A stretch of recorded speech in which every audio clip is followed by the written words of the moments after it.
Don't settle for fakes. My duel-taining is the real deal.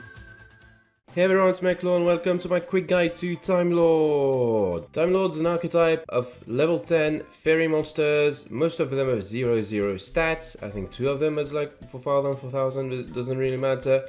And they all do the same thing. They can't inflict or take battle damage. If they battle, something happens, and during the standby phase, they shuffle themselves into your deck. Here's a couple of key things you should keep in mind when playing the deck, and a couple of tips to help you out if you're struggling against this deck. So here we go. First, a quick look at all the Time Lord monsters. Michion halves your opponent's life points, which is, pretty good. Sendion deals 1000 burn damage, also it has 4000 stats. Which I guess counts for something. It cannot inflict battle damage though. Raffion is basically baby magic cylinder on legs. Metaion returns all monsters your opponent controls to their hand and deals 150 damage for each. Camion returns one card into the deck and deals 250 damage, but this effect cannot be responded to, which I think is pretty good. Zaphion, shuffles back row. This one's not so great. It does draw your card if it's sent to the graveyard though, from anywhere that is. Gabrion,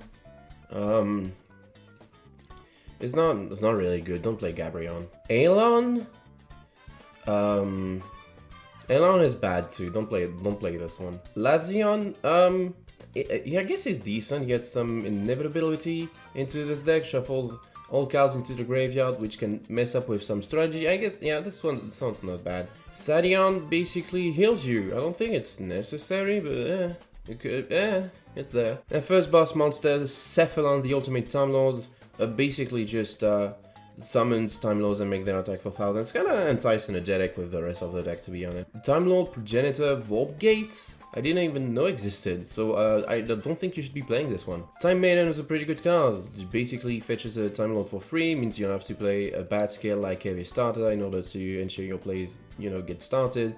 This one's decent. And last but not least, there's the trifecta of continuous traps in the form of Empty Machine, Infinite Machine, and Infinite Light, which each have a specific protection, can special Time Lord, can upgrade into one another, and Infinite Light basically protects your Time Lords against pretty much everything. The only way to get rid of Time Lords once Infinite Light is on the field is like non-targeting, mass banish, or stuff like that. How to play Time Lords? Well, I'm recording this video before the mini-box drops or is even announced, TBH, so the best way to play Time Lords at the moment is as a burn strategy with some really cool burn cards such as, Magic Cylinder, Secret Blast, Just Desert. In that same category, your de facto skill is probably Chain Reaction. I've seen some people play AV Starter, if only because Zone has access to it. It's not a bad way to dig for, Time Lords, especially considering this deck has the crucial weakness of having its monsters shuffle themselves into the deck, so sometimes you don't draw all the monsters you need. Oops, you're relying on back row to win your games, which are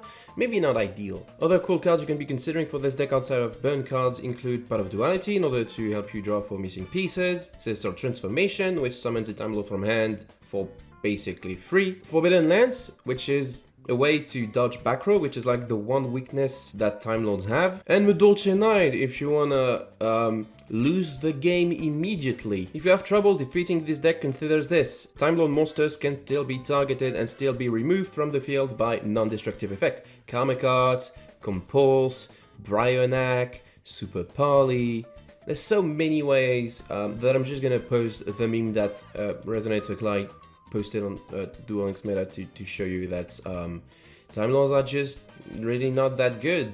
You just need to open a piece of disruption that helps you deal with them. Heck, you can even flip them down with Book of Moon and then destroy them. And that's why the deck is not really good and will never be, especially considering that its monsters just leave the field without you even having to do anything about it. So at some point, the Time Lord player is just gonna stop drawing monsters that they can use, and then you win. That's it, that's the guide. Thank you for watching this very quick guide on Time Lords. Hope it helped you understand the deck and understand how to beat it. If you have any questions, please leave them in the comments, and I'll see you guys next time.